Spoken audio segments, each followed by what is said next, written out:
Lecture of electric current chapter for class 12. Last class में मैंने 3 numerical दिया था। एक दिया था रेजिस्टेंस को स्ट्रेस किया 2 टाइम बार, 3 टाइम बार, 4 टाइम और 10 टाइम का कॉम्प्रेस किया। ठीक है, सो हम लोग के पास एक शॉर्टकट मेथड है। शॉर्टकट मेथड एंट्रेंस के लिए बहुत इंपॉर्टेंट है, स्ट्रेस, कॉम्प्रेस व बीटेन। ठीक है, तो आर डैश जो न्यू रेजिस्टेंस होगा that is N square R. N हो गया number of times length is increase और डिक्रीज, कितना टाइम बढ़ गया इतना घट गया।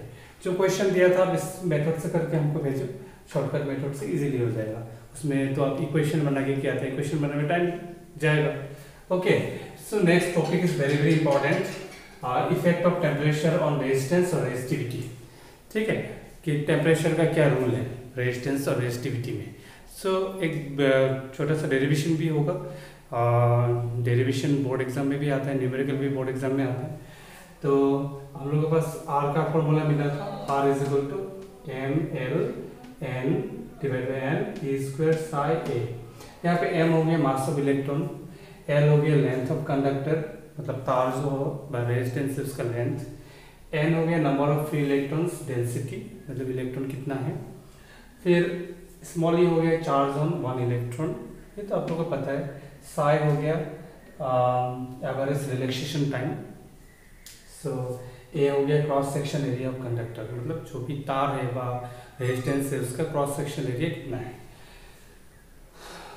तो रिलैक्सेशन टाइम थोड़ा सा बताया था, जैसे मान लो 2 कर्नल है व पॉजिटिव आयन है, तो कर्नल का बीच में, ठीक है, टाइम बिटवीन 2 सक्सेसिव कोलिजन, 2 कर्नल मतलब एक कर्नल कोलिजन करने में दूसरा कर्नल कोलिजन करते वक्त जो टाइम है that time is called what, relaxation time.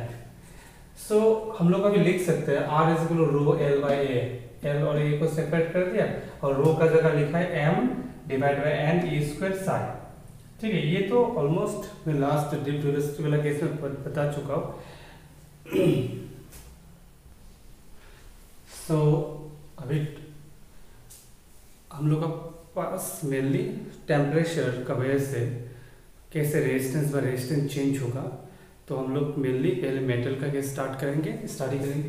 जैसे for conductor, conductor is metal, so temperature बढ़ने से वाइब्रेशन ऑफ इलेक्ट्रॉन इंक्रीज होगा, इलेक्ट्रॉन का पास ज़्यादा एनर्जी आ जाएगा, तो कोलिजन ज़्यादा होगा। इलेक्ट्रॉन का वाइब्रेशन अगर स्पीड होगा तो कोलिजन ज़्यादा होगा, कोलिजन ज़्यादा होने से रिलैक्सेशन एवरेज रिलैक्सेशन टाइम क्या होगा, कम हो जाएगा। तो रो का फॉर्मूला क्या था, M N E square by साई। तो रिलैक्सेशन टाइम अगर कम हो जाएगा तो रेजिस्टिविटी क्या हो जाएगा, बढ़ जाएगा, तो रेजिस्टिविटी बढ़ेगा तो रेजिस्टेंस भी बढ़ जाएगा। सो ये केस से फिर और एक केस से देखो, टेम्परेचर बढ़ने से इलेक्ट्रॉन को ज़्यादा एनर्जी मिलेगा तो मोर इलेक्ट्रॉन आयोनाइज्ड होगा, सो इलेक्ट्रॉन का नंबर भी बढ़ जाएगा।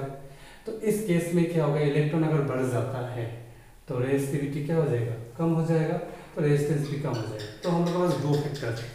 सो डोमिनेटेड फैक्टर कौन है हम लोग को पहले देखना है। सो फॉर मेटल्स और conductor they have 10 to the power 19 free electrons पर मीटर क्यूब, मतलब पर मीटर क्यूब वॉल्यूम में इलेक्ट्रॉन का नंबर काफ़ी ज़्यादा है, 10 to the power 19 मतलब बहुत ज़्यादा है। सो एट रूम टेम्परेचर है normally, so increase of N is insignificant. So already इतना इलेक्ट्रॉन्स है, उसमें थोड़ा इलेक्ट्रॉन घट गया व बढ़ गया, उसमें उतना इफेक्ट नहीं होगा। तो यहाँ पे डोमिनेट फैक्टर कौन है, ये डोमिनेटेड फैक्टर है। इसका चेंजेस को हम लोग नेग्लिजिबल मानेंगे, इसका इफेक्ट, इसका चेंजेस की वजह से हम लोग का जो इफेक्ट होगा वो नेग्लिजिबल मानेंगे। इसका मतलब है इन केस ऑफ मेटल और कंडक्टर टेम्परेचर बढ़ने से रेजिस्टिविटी क्या होगा, बढ़ जाएगा। This is called positive temperature coefficient of resistance. ठीक है, this is only for conductor और इन फॉर मेटल। ये आपका पार्ट 2 में एक सेमीकंडक्टर चैप्टर पढ़ोगे तब भी ये चीज मिलेगा दोबारा। ओके, नेक्स्ट हम लोग अभी डिस्कस करेंगे फॉर सेमीकंडक्टर। हाँ, और एक बात है कि एनसीईआरटी बुक में कॉपर के लिए ग्राफ दिया हुआ है, रेजिस्टिविटी वर्सेस टेम्परेचर। सो ये टेम्परेचर एक्स एक्सिस में है एंड वाई एक्सिस में रेजिस्टिविटी है। सो टेम्परेचर बढ़ने से रेजिस्टिविटी एक्सपोनेंशियली बढ़ जाता है, एक्सपोनेंशियली बढ़ता है।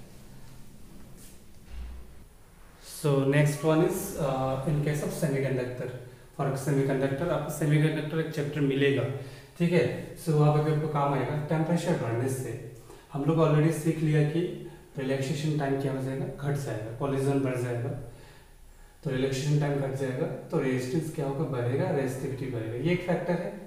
और एक फैक्टर है, टेम्परेचर बढ़ने से फ्री इलेक्ट्रॉन्स का नंबर बढ़ेगा तो रेजिस्टेंस घटेगा एंड रेजिस्टिविटी भी घटेगा। ओके, सो अभी हम लोग को देखना है डोमिनेंट फैक्टर कौन है। डोमिनेंट फैक्टर कौन है इन केस ऑफ मेटल? क्या था आपका? रिलैक्सेशन टाइम वाला केस था, यानी रेजिस्टिविटी एंड रेजिस्टेंस बढ़ रहा था expansion.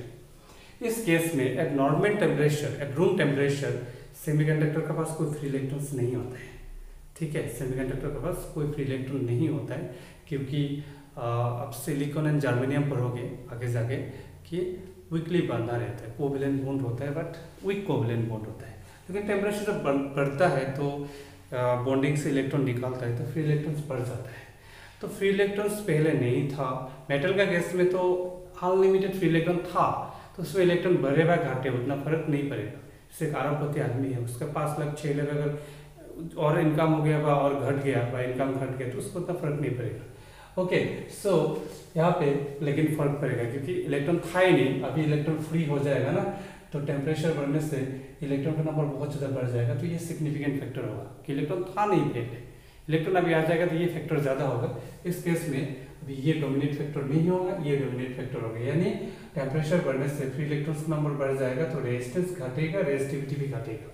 This is called semiconductor has negative temperature coefficient of resistance, यानी सेमीकंडक्टर में टेम्परेचर बढ़ने से रेजिस्टेंस और रेजिस्टिविटी उल्टा क्या हो जाता है, घट जाता है। बट मेटल का केस में, कंडक्टर का केस में क्या होता है, बढ़ जाता है एक्सपोनेंशियली। ओके, तो this is the graph, exponentially घटेगा, मोर द टेम्परेचर रेजिस्टिविटी घटेगा तो रेजिस्टेंस भी घट जाएगा। सो थर्ड केस उतना इंपॉर्टेंट नहीं है, तब भी एंट्रेंस के लिए कभी भी पूछ देता है। For some alloy like nichrome, temperature बढ़ने से रेजिस्टेंस और रेजिस्टिविटी आर नियरली अनअफेक्टेड, थोड़ा सा हल्का सा बढ़ता है, टेम्परेचर बढ़ने से हल्का सा बढ़ता है, तो खाली एक पॉइंट याद रखने से हो जाएगा। So next is temperature coefficient of resistance alpha. So experimentally found that temperature अगर हम लोग थोड़ा सा बढ़ा दिया, T था, T प्लस dt ले लिए, रेजिस्टेंस R0 था ओरिजिनल रेजिस्टेंस, उसमें क्या हो गया R0 प्लस dr, थोड़ा सा रेजिस्टेंस बढ़ गया। Okay, so experimentally found that dr directly proportional dt, मतलब टेम्परेचर बढ़ने से रेजिस्टेंस बढ़ गया, हम लोग मान लिया। Okay, and directly proportional to initial resistance, ठीक है। ये आपका थर्मल कंडक्टिविटी भी 11 में पढ़ा था, ऑलमोस्ट सेम केस से।